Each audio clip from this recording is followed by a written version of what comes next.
Un día de otoño triste, oscuro y silencioso, cuando las nubes colgaban bajas y pesadas en el cielo, crucé solo a caballo una región singularmente lúgubre del país, y al fin, al acercarse la sombra de la noche, me encontré a la vista de la melancólica casa Ocher. No sé cómo fue, pero a la primera mirada que eché al edificio, un sentimiento de insoportable tristeza invadió mi espíritu. Digo insoportable porque no lo aliviaba ninguno de esos sentimientos semiagradables, por ser poéticos, con los que recibe el espíritu incluso las más adustas imágenes naturales de lo desolado o lo terrible. Contemplé el escenario que tenía ante mí la casa, el simple paisaje del dominio, los muros descarnados, las ventanas como ojos vacíos, unas junqueras fétidas y los pocos troncos de árboles agostados con una fuerte depresión de ánimo, que solo puedo comparar como sensación terrena al despertar del fumador de opio, a la amarga caída del deambular cotidiano, al horrible descorrer del velo. Era una frialdad, un decaimiento, un malestar del corazón, una irremediable tristeza mental que ningún acicate de la imaginación podía desviar hacia ninguna forma de lo sublime. ¿Qué era que me detuve a pensar? ¿Qué era lo que me desalentaba tanto al contemplar la casa Ocher? Misterio insoluble, y yo no podía luchar con los sombríos pensamientos que se agolpaban en mi mente mientras reflexionaba. Me vi obligado a recurrir a la conclusión insatisfactoria de que mientras hay, fuera de toda duda, combinaciones de simples objetos naturales que tienen el poder de afectarnos de esta forma, el análisis de semejante poder se encuentra entre las consideraciones que están más allá de nuestro alcance. Era posible, pensé, que una simple disposición distinta de los elementos de la escena, de los pormenores del cuadro, fuera suficiente para modificar o quizá anular su poder de impresión dolorosa. Y procediendo en consonancia con esta idea, dirigí mi caballo a la escarpada orilla de un negro y pavoroso lago, que extendía su brillo tranquilo junto a la mansión. Vi en sus profundidades con un estremecimiento aún más sobrecogedor las imágenes reflejadas e invertidas de las grises junqueras, los troncos espectrales y las ventanas como ojos vacíos. En esa mansión de melancolía, sin embargo, me proponía pasar unas semanas. Su propietario, Roderick Ocher, había sido uno de mis mejores compañeros de juventud, pero habían transcurrido muchos años desde nuestro último encuentro. Sin embargo, acababa de recibir una carta de otra región remota del país, una carta suya, cuya misiva, por su tono desesperadamente insistente, no admitía otra respuesta que la presencia personal. La escritura detonaba señales de la agitación nerviosa. Hablaba de una enfermedad física grave, de un trastorno mental que le oprimía y de un intenso deseo de verme por ser su mejor y, en realidad, su único amigo íntimo, con el propósito de conseguir por la animación de mi compañía algún alivio a su mal. La forma de expresar esto, y sobre todo la aparente sinceridad que acompañaba su petición, no me permitieron vacilar y, en consecuencia, obedecí inmediatamente a lo que, por otra parte, consideraba un requerimiento muy singular. Aunque de muchachos habíamos sido compañeros íntimos, en realidad, sabía poco de mi amigo. Siempre se había mostrado muy reservado. Sabía, sin embargo, que su antiquísima familia era conocida desde tiempos inmemoriales por una peculiar sensibilidad de temperamento expresada a lo largo de muchos años en muchas y elevadas concepciones artísticas y, últimamente, manifestada en reiteradas obras de caridad muy generosas, aunque discretas, así como en una apasionada devoción a las dificultades más que a las bellezas ortodoxas y fácilmente reconocibles de la ciencia musical. Conocí también el hecho insoportable de que la familia Ocher, siempre venerable, no había conseguido en ningún periodo una rama duradera. En otras palabras, que toda la familia se limitaba a la línea de descendencia directa y siempre, con insignificantes y breves variaciones, había sido así. Esta ausencia, pensé, mientras repasaba mentalmente la perfecta consonancia del carácter del lugar en el que distinguía a sus moradores, especulando sobre la posible influencia que la primera, a lo largo de tantos siglos, podía haber ejercido sobre los segundos, esta ausencia, repito, derramas colaterales y la consiguiente transmisión constante de padre a hijo del patrimonio junto con el nombre, era la que al final había identificado de tal manera a los dos como para fundir el título originario de dominio en el extraño y equívoco nombre de Casa Ocher, nombre que parecía incluir, entre los campesinos que lo empleaban, la familia y la mansión familiar.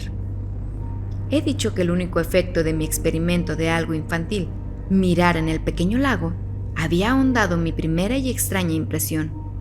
No cabe duda de que la conciencia del rápido aumento de mi superstición, ¿por qué no voy a darle ese nombre?, servía sobre todo para acelerar el aumento.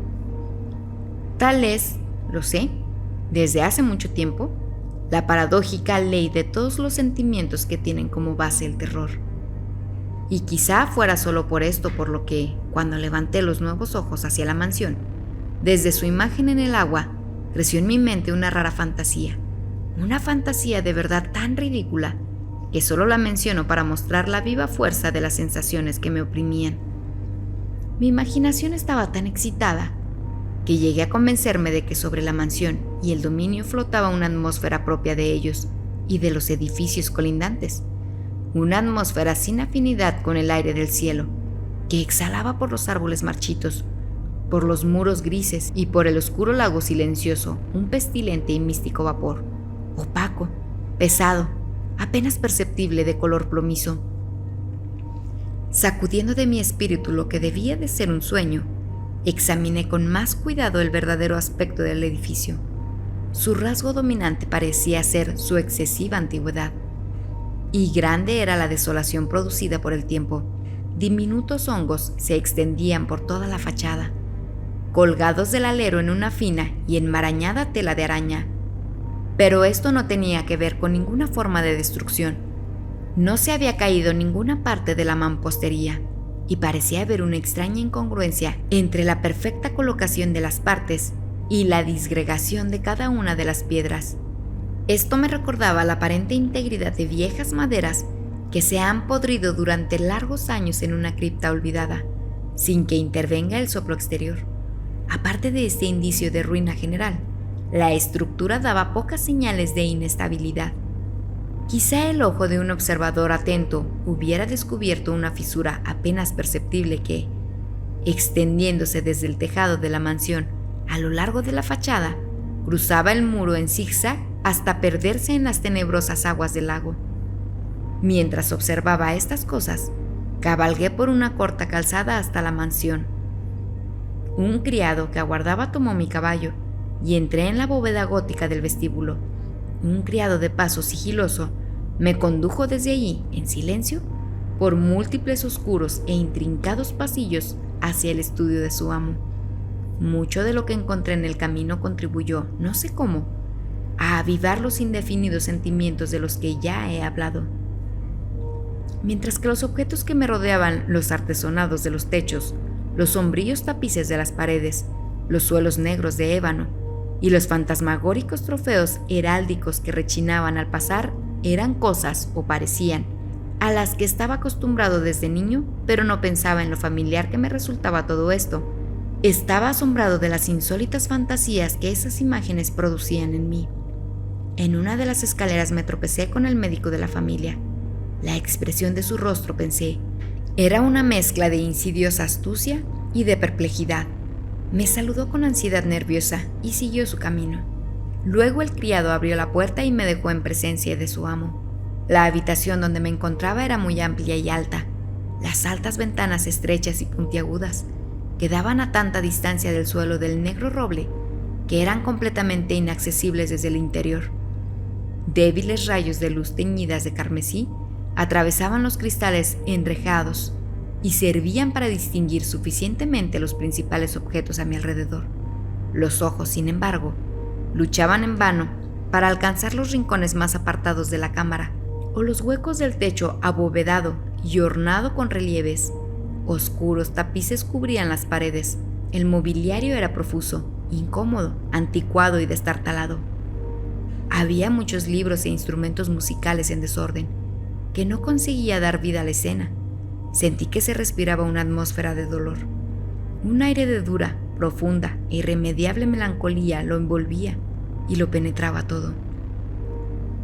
A mi llegada, Ocher se incorporó en un sofá, donde estaba tendido cuán largo era, y me saludó con una calurosa vivacidad, que tenía mucho, pensé al principio, de exagerada cordialidad, de obligado esfuerzo de un hombre de mundo aburrido. Sin embargo, una mirada a su rostro me convenció de su total sinceridad. Nos sentamos y durante unos instantes, mientras no hablaba, lo observé con un sentimiento en parte de compasión, en parte de espanto. Posiblemente ningún hombre había cambiado tan terriblemente en tan poco tiempo como Roderick Ocher.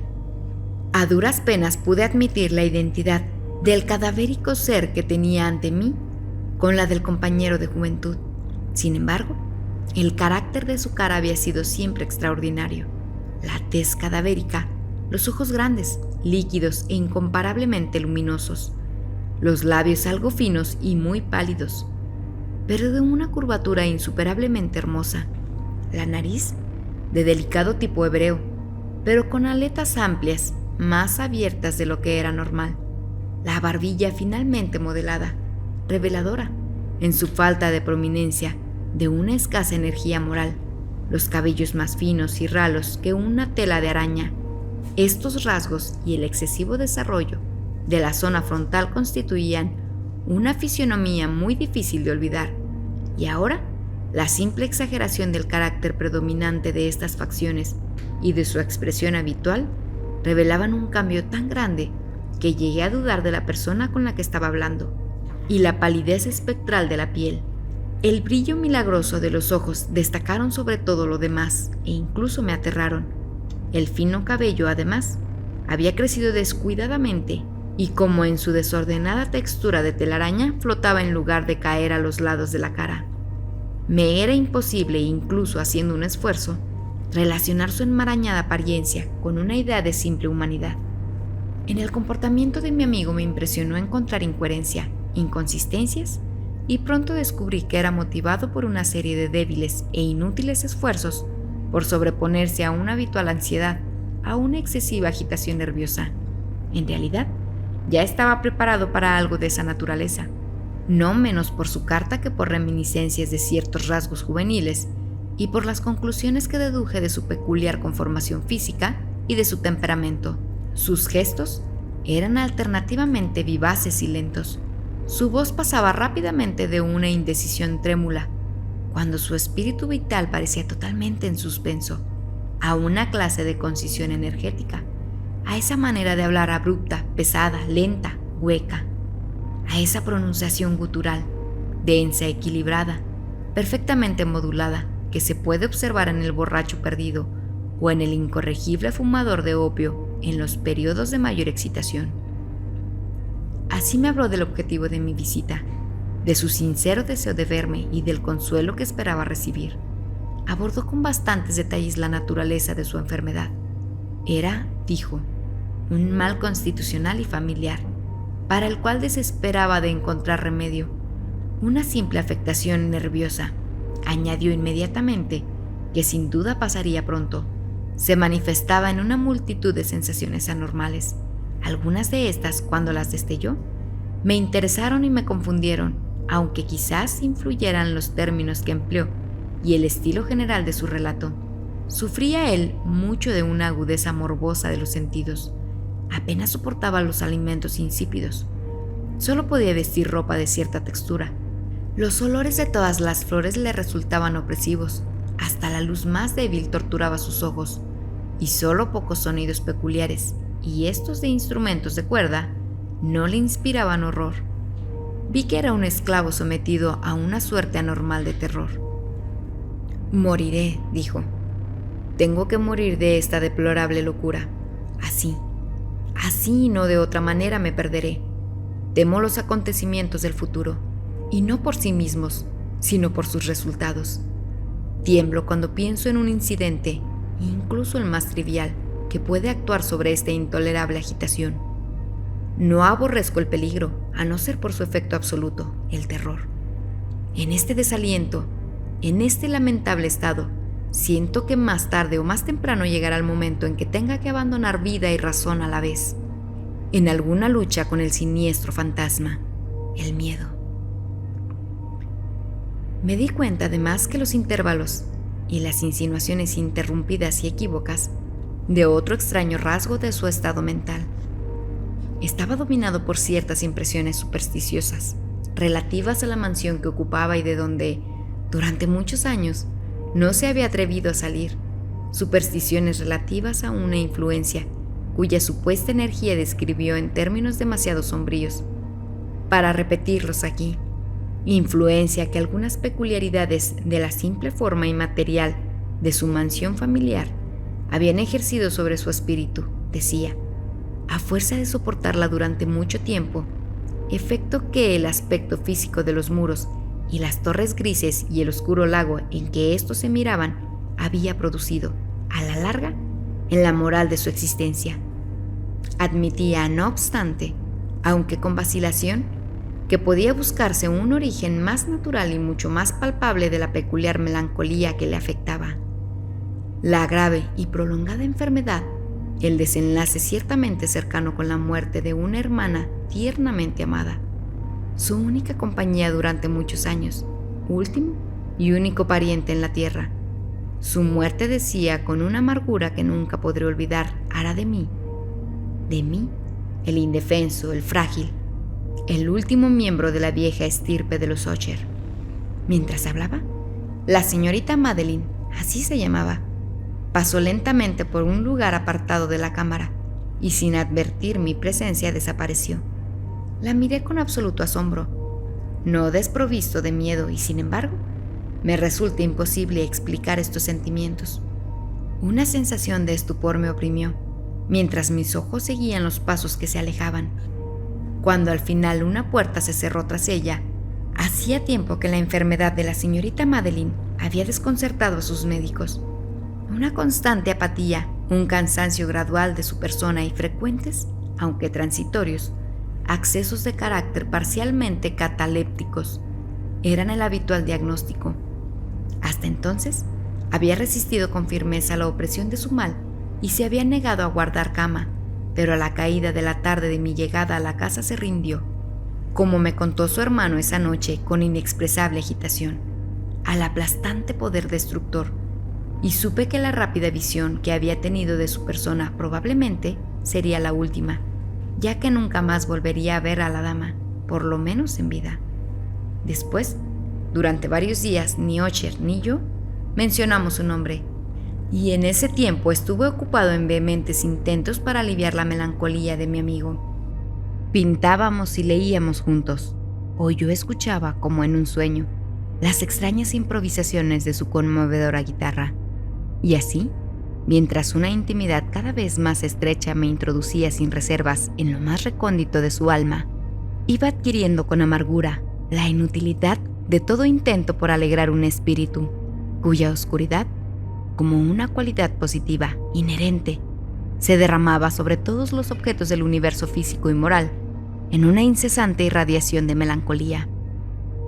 Siempre guardaré en la memoria las muchas horas solemnes que pasé a solas con el dueño de la casa Usher. Sin embargo, no conseguiré comunicar una idea del carácter exacto de los estudios o las ocupaciones en las cuales me envolvía o cuyo camino me enseñaba. Una idealidad excitada, enfermiza, arrojaba un resplandor sulfúreo entre todas las cosas. Sus largos e improvisados cantos fúnebres resonaban eternamente en mis oídos. Entre otras cosas, conservo dolorosamente en la memoria cierta rara perversión y amplificación del extraño aire del último vals de von Weber, de las pinturas que nutría su laboriosa fantasía y cuya vaguedad crecía en cada pincelada, vaguedad que me producía un estremecimiento tanto más penetrante cuanto que ignoraba su causa. De esas pinturas aún tengo sus imágenes nítidas en mí. Sería inútil que intentase presentar algo más que la pequeña porción comprendida entre los límites de simples palabras escritas. Por la absoluta sencillez, por la desnudez de sus diseños, atraían la atracción y la subyugaban. Si alguna vez un mortal, ese fue Roderick Usher. Para mí, al menos, En las circunstancias que entonces me rodeaban, surgía de las puras abstracciones que el hipocondriaco lograba plasmar en el lienzo una intensidad de intolerable espanto, cuya sombra nunca he sentido, ni siquiera contemplado la fantasía de Fuseli, muy brillantes, pero demasiado concretas.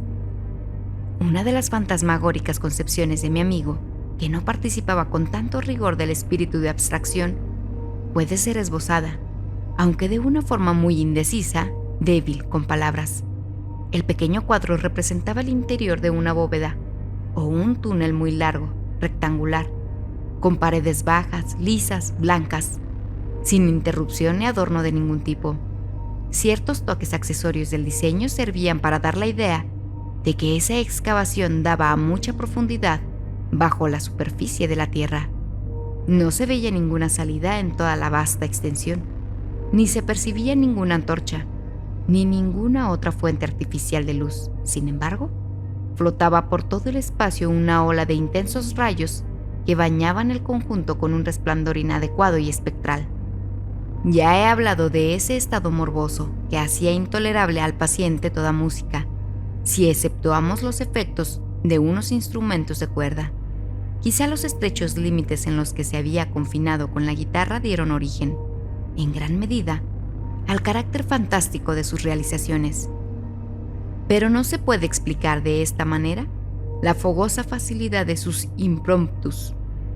Debían ser y lo eran, tanto las notas como las palabras de sus extravagantes fantasías, pues con frecuencia se acompañaba con improvisaciones verbales rimadas. Debían de ser el resultado de ese intenso recogimiento y concentración mental a los que ya he aludido y que ahora no podían observar en momento de la más elevada excitación. Recuerdo fácilmente las palabras de una de esas rapciosas. Quizá fue la que más me impresionó mientras la tocaba, porque en la corriente oculta o mística de un sentido, creí percibir por primera vez una plena conciencia por parte de Ocher de que su elevada razón vacilaba en su trono.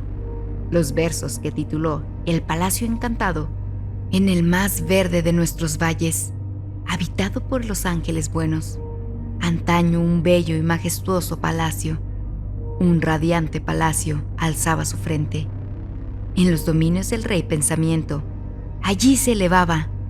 Jamás un serafín desplegó el ala sobre un edificio la mitad de bello.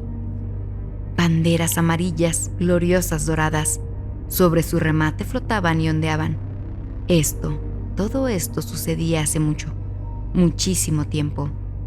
Ya cada suave brisa que retozaba, con aquellos gratos días, a lo largo de los muros pálidos y empenachados, se elevaba un aroma alado.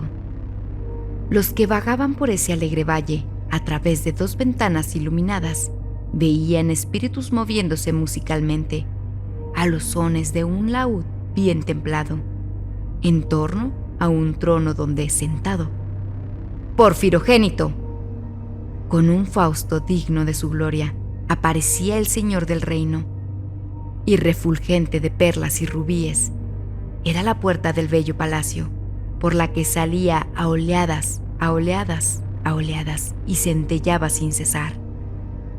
Una turba de ecos cuya grata misión era solo cantar, con voces de magnífica belleza, el talento y el saber de su rey. Pero seres malvados con ropajes de adulto asaltaron la elevada posición del monarca. Ah, lloremos, pues nunca el alba despuntará sobre él, el desolado. Y en torno a su mansión, la gloria que rojeaba y florecía. Es solo una historia oscuramente recordada de las viejas edades sepultadas. Y ahora, los viajeros en ese valle, a través de las ventanas rojizas, ven amplias formas moviéndose fantásticamente, en una desacorde melancolía, mientras, con un rápido y horrible río, a través de la pálida puerta, una horrenda turba se precipitaba eternamente, riendo, mas sin sonreír nunca más. Recuerdo bien que las sugestiones nacidas de esta balada nos llevaron a una serie de pensamientos, entre los que resaltó una opinión de Ocher que mencionó no por su novedad, pues otros hombres han pensado así, sino por explicar la obstinación con que la defendió. Esta opinión, de forma general, trataba de la sensibilidad de todos los vegetales, pero en su transformada fantasía, la idea había cobrado un carácter más atrevido e invadía, bajo ciertas condiciones, el reino de lo inorgánico. Me faltan las palabras para expresar todo el alcance o el vehemente abandono de su persuasión. La creencia, sin embargo, se relacionaba, como he insinuado previamente, a las grises piedras de la casa de sus antepasados. Las condiciones de la sensibilidad habían sido satisfechas. Imaginaba él, por el método de colocación de esas piedras, por el orden de su disposición, por los muchos hongos que las cubrían y por los marchitos árboles que las rodeaban, pero sobre todo, por la duración inalterada de este orden y por su duplicación en las quietas aguas del lago. Su evidencia, la evidencia de esta sensibilidad podía cobrarse, dijo, y me sobresalté al oírlo. En la lenta pero segura condensación de una atmósfera propia en torno a las aguas y a los muros. El resultado podía descubrirse, añadió, en esa influencia silenciosa, aunque insistente y terrible, que durante siglos había modelado los destinos de su familia, haciendo de él solo eso que yo ahora estaba viendo, eso que él era. Estas opiniones no precisan comentario y no haré ninguno. Nuestros libros, los libros que durante años constituyeron no pequeña parte de la existencia mental del enfermo, estaban, como puede suponerse, en estricta armonía con este carácter fantasmal. Leíamos con atención obras tales como El Verbet, la Caruja, Balfagor, Archidiablo, Los Arcanos Celestes, El Viaje a la Distancia Azul de Tieck y La Ciudad del Sol. Nuestro libro favorito era un pequeño volumen, en octavo, del Directorio para Inquisitores, del dominico Eimeric de Girone, y había paisajes de Pomponius Mela sobre los viejos sátiros africanos y egipanes con los que Ocher pasaba largas horas soñando. Pero encontraba su principal gozo en la lectura de un curioso y sumamente raro libro gótico, en cuarto el manual de una iglesia olvidada, Vigilias de los Muertos, según el coro de la iglesia de Maguncia. No podía yo dejar de pensar en los extraños ritos de esa obra y en su probable influencia sobre el hipocondriaco, cuando una noche, tras informarse de repente que la señorita Madeline había dejado de existir, declaró su intención de preservar su cadáver durante 15 días, antes de su definitivo entierro, en una de las numerosas criptas dentro de la mansión. El motivo humano que alegró para justificar este singular proceder no me dejó libertad para discutir. El hermano había llegado a esta decisión, según me dijo, tras considerar el carácter insólito de la enfermedad de la fallecida, unas inoportunas y ansiosas investigaciones de sus médicos y la lejana y expuesta situación del cementerio familiar.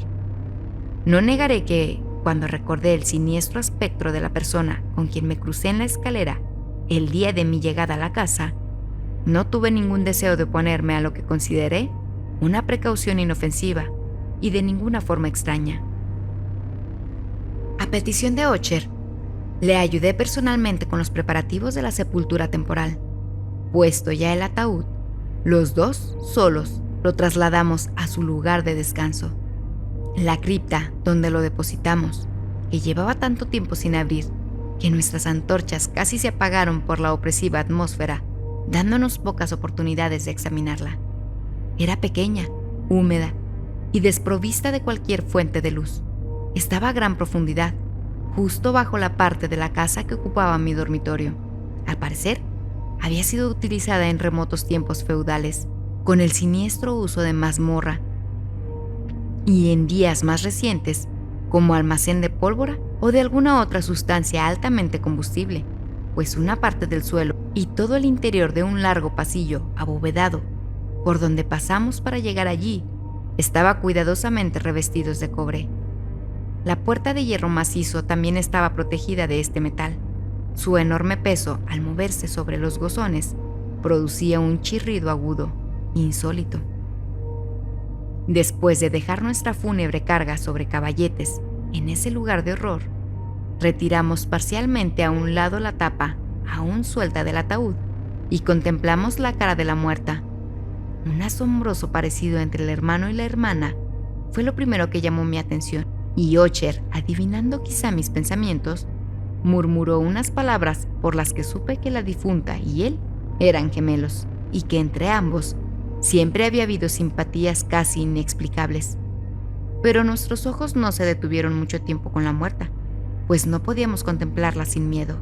El mal que llevara a la señorita Madeline a la tumba, en la fuerza de la juventud había dejado, como es corriente en todas las enfermedades de carácter estrictamente cataléptico, la burla de un leve rubor en el pecho y la cara, y esa sonrisa sospechosamente prolongada en los labios, que es tan terrible en la muerte. Volvimos la tapa a su sitio, la atornillamos y cerramos bien la puerta de hierro. Regresamos cansados a los aposentos algo menos lúgubres de la parte superior de la casa. Y entonces, transcurridos unos días de amarga pena, se produjo un notable cambio en las características del trastorno mental de mi amigo. Su porte normal había desaparecido. Descuidaba u olvidaba sus ocupaciones comunes. Vagaba de habitación en habitación con pasos apresurados, desiguales y sin rumbo. La palidez de su rostro había adquirido, si esto era posible, un color aún más espectral, pero había desaparecido por completo la luminosidad de sus ojos. El tono a veces ronco de su voz ya no se oía, y una vacilación trémula, como si estuviera aterrorizado, acompañaba sus palabras de forma habitual. Hubo momentos que pensé que algún secreto opresivo dominaba su mente, siempre agitada, y que luchaba por conseguir valor suficiente para divulgarlo. Otras veces, en cambio, me veía obligado a reducirlo todo a las meras e inexplicables extravagancias de la locura, pues le veía contemplar el vacío largas horas, en actitud de lo más profunda atención, como si escuchara algún sonido imaginario. No es extrañar que su estado me aterrara, que me contagiase. Sentía que se deslizaba en mí, a pasos lentos pero seguros, las extrañas influencias de sus supersticiones fantásticas e impresionantes. Al retirarme a mi habitación, la noche del 7º u 8º día después de depositar a la señorita Madeline en la cripta, siendo ya muy tarde, experimenté, de forma especial y con mucha fuerza, estos sentimientos. El sueño no se acercaba a mi lecho y pasaban horas y horas.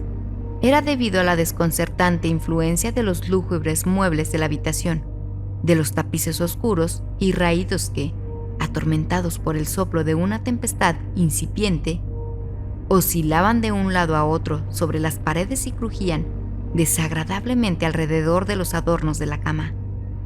Pero mis esfuerzos resultaron inútiles.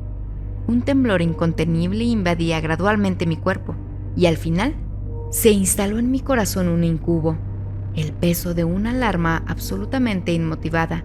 Intenté sacudírmelo, jadeando, luchando.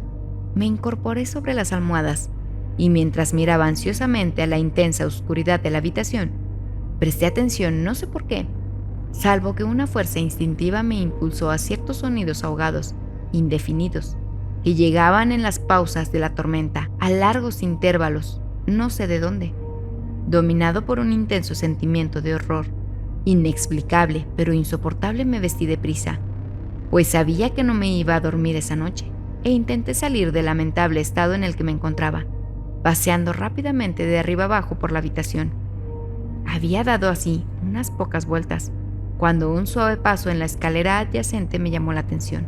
Pronto reconocí que era el paso de Ocher. Un instante después, llamó con un toque suave a mi puerta y entró con una lámpara. Su semblante, como de costumbre, tenía una palidez cadavérica, pero, además, había en sus ojos una especie de loca alegría, una histeria evidentemente reprimida en toda su actitud. Su aire me dejó pasmado, pero todo era preferible a la soledad que había soportado tanto tiempo, y hasta acogí su presencia como un alivio. ¿No lo has visto?, dijo bruscamente, después de echar una mirada a su alrededor en silencio. ¿No lo has visto de verdad? Pues espera y lo verás. Y diciendo esto, protegió cuidadosamente la lámpara. Se acercó a una de las ventanas y la abrió de par en par a la tormenta. La ráfaga de viento entró con tanta furia que casi nos levanta del suelo. Era en realidad una noche de tormenta, pero de una severa belleza, extrañamente singular en su terror y en su belleza. Al parecer, un torbellino desplegaba su fuerza en nuestra vecindad, pues había frecuentes y violentos cambios en la dirección del viento, y la excesiva densidad de las nubes, tan bajas que casi oprimían las torres de la mansión, no nos impedía ver la viva velocidad con que acudía de todas partes, mezclándose unas con otras sin alejarse. Digo que ni siquiera su excesiva densidad nos impedía verlo, y sin embargo, no nos llegaba un atisbo, ni de la luna ni de las estrellas, ni se veía el brillo de los relámpagos. Pero las superficies inferiores de las enormes masas de agitado vapor y todos los objetos terrestres que nos rodeaban brillaban en una luz anormal de una gaseosa exhalación, apenas luminosa y claramente visible, que rodeaba la casa y la amortajaba. «No debes mirarlo, no mires», dije, estremeciéndome mientras con suave violencia apartaba a Ocher de la ventana para llevarlo a una silla. Estos espectáculos, que te confunden, no son más que fenómenos eléctricos bastante comunes, o quizá pueden tener su origen en la misma corrupto del lago. Vamos a cerrar esta ventana, el aire está frío y es peligroso para la salud.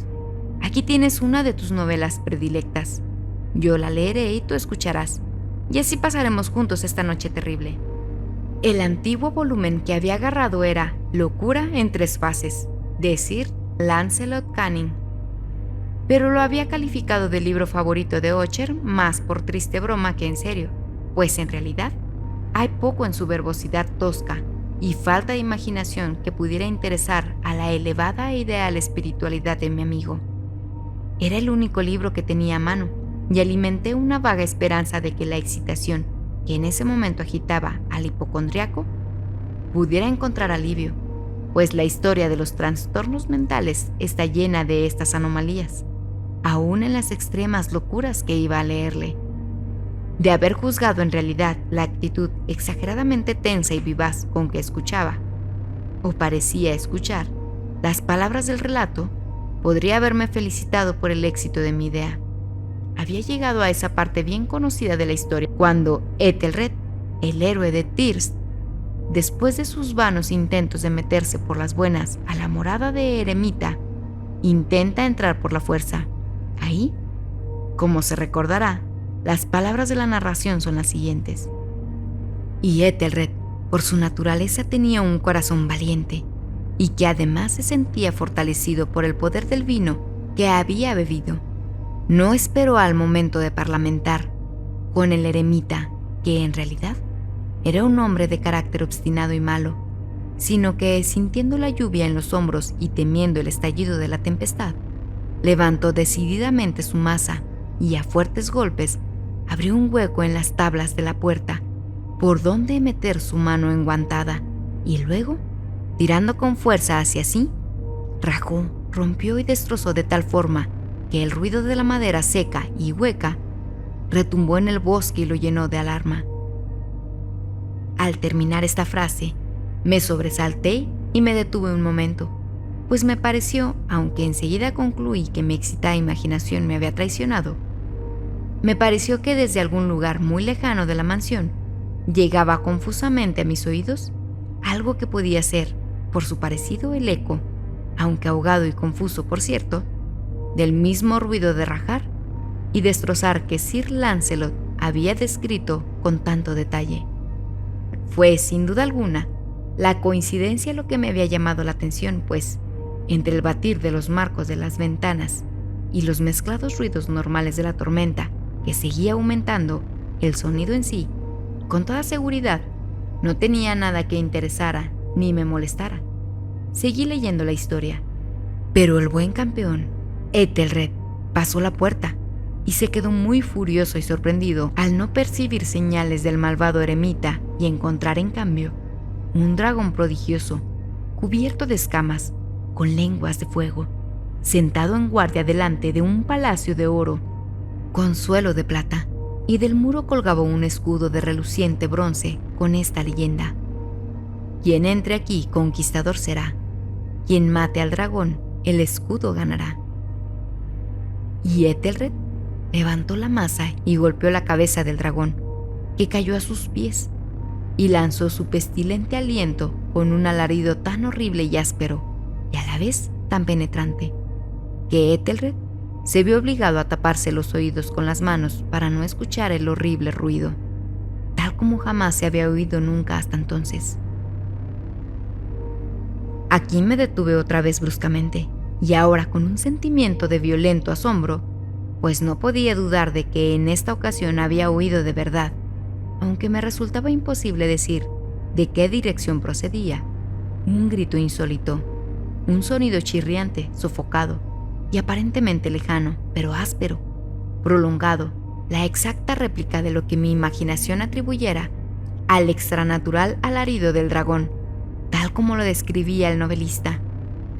Oprimido, como sin duda lo estaba desde la segunda y más extraordinaria coincidencia, por 1000 sensaciones contradictorias en las que predominaba el asombro y el pánico, conservé, sin embargo, la suficiente presencia de ánimo como para no excitar con ninguna observación la sensibilidad nerviosa de mi compañero.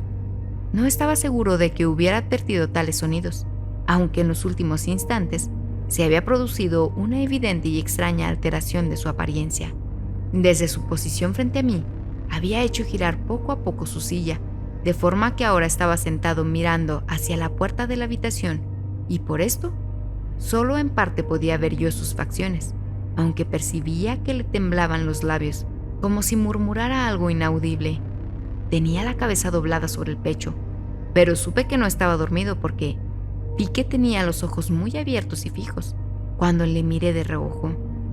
El movimiento del cuerpo contradecía también esta idea, pues se mecía de un lado a otro, con un balanceo suave pero continuo y uniforme. Tras haber notado rápidamente todo esto, reanudé la lectura del relato de Sir Lancelot, que seguía así. Y entonces el campeón, después de escapar a la terrible furia del dragón, se acordó del escudo de bronce y del encantamiento roto, apartó el cadáver de su camino y avanzó con valor por el pavimento de plata del castillo hasta la pared donde colgaba el escudo, el cual, en realidad, no esperó su llegada, sino que cayó a sus pies sobre el suelo de plata con grandísimo y terrible fragor.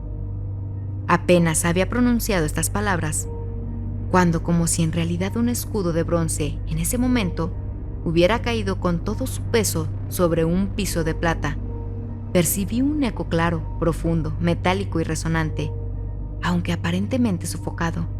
Incapaz de dominar mis nervios, me puse en pie de un salto, pero el movimiento de balanceo rítmico de Ocher no se interrumpió. Corrí apresuradamente hasta el sillón en el que estaba sentado. Sus ojos miraban fijamente hacia adelante y dominaba su persona una rigidez pétrea. Pero cuando posé mi mano sobre su hombro, un fuerte estremecimiento recorrió su cuerpo. Una sonrisa infeliz temblaba en sus labios y vi que hablaba con un murmullo bajo, rápido e incoherente, como si no advirtiera mi presencia. Inclinándome hacia él, muy cerca, bebí por fin el horrible significado de sus palabras. ¿No los oyes? Sí, yo lo oigo y lo he oído. Mucho tiempo. Muchos minutos, muchas horas, muchos días lo he oído. Pero no me atrevía. Oh, ten lástima de mí, miserable desventurado. No me atrevía a hablar. La hemos encerrado viva en la tumba. ¿No dije que mis sentidos son agudos? Ahora te digo que oí sus primeros débiles movimientos en el ataúd hueco. Los oí hace muchos días, pero no me atrevía a hablar. Y ahora, esta noche, Ethelred, ¡ja! La puerta rota del eremita y el grito de muerte del dragón y el estruendo del escudo. Más bien, el ruido de su ataúd al relajarse, el rechinar de los gozones de hierro de su cárcel y sus luchas en el pasillo de cobre de la cripta. Oh, ¿dónde me esconderé? ¿No estará aquí pronto? ¿No se apresura a reprocharme mis prisas? ¿No he oído sus pasos en la escalera? ¿No distingo el pesado y horrible latido de su corazón? ¡Insensato!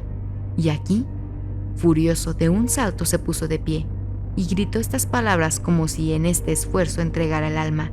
¡Insensato! Te digo que está del otro lado de la puerta. Como si la energía sobrehumana de su voz tuviera el poder del hechizo, los enormes y antiguos batientes que Ocher señalaba abrieron lentamente en ese momento sus pesadas mandíbulas de ébano. Era obra de la violenta ráfaga, pero ahí, al otro lado de la puerta, estaba la alta y amortajada figura de la señorita Madeline Ocher. Había sangre en sus ropas blancas y huellas de un forcejeo en cada parte de su demacrado cuerpo. Por un instante se mostró temblorosa, tambaleándose en el umbral. Luego, con un lamento sofocado, cayó pesadamente hacia adentro, sobre el cuerpo de su hermano, y en su violenta agonía final lo arrastró al suelo, muerto, víctima de los terrores que había anticipado. Huí horrorizado de aquella cámara, de aquella mansión. Fuera seguí la tormenta con toda su furia, cuando me encontré cruzando la vieja calzada. De repente, surgió en el sendero una luz extraña y me volví para ver de dónde podía salir tan increíble brillo, pues la enorme casa y sus sombras quedaban solas detrás de mí. El resplandor venía de la luna llena, roja como la sangre, que brillaba ahora a través de aquella grieta apenas perceptible, como he descrito, que se extendía en zigzag desde el tejado de la casa hasta su base. Mientras la contemplaba, la grieta se iba ensanchando. Pasó un furioso soplo de torbellino. Todo el disco de la luna estalló entonces ante mis ojos. Mientras la contemplaba, la grieta se iba ensanchando. Pasó un furioso soplo de torbellino.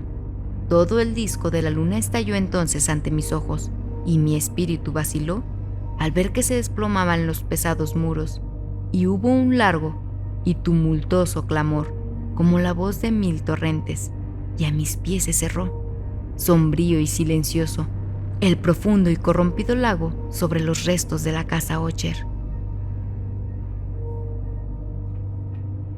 No olvides suscribirte, darle clic a la campanita para que se te notifique cada que subamos material nuevo y comentar qué te parece nuestro contenido. Eso ayudará a que crezca nuestro canal.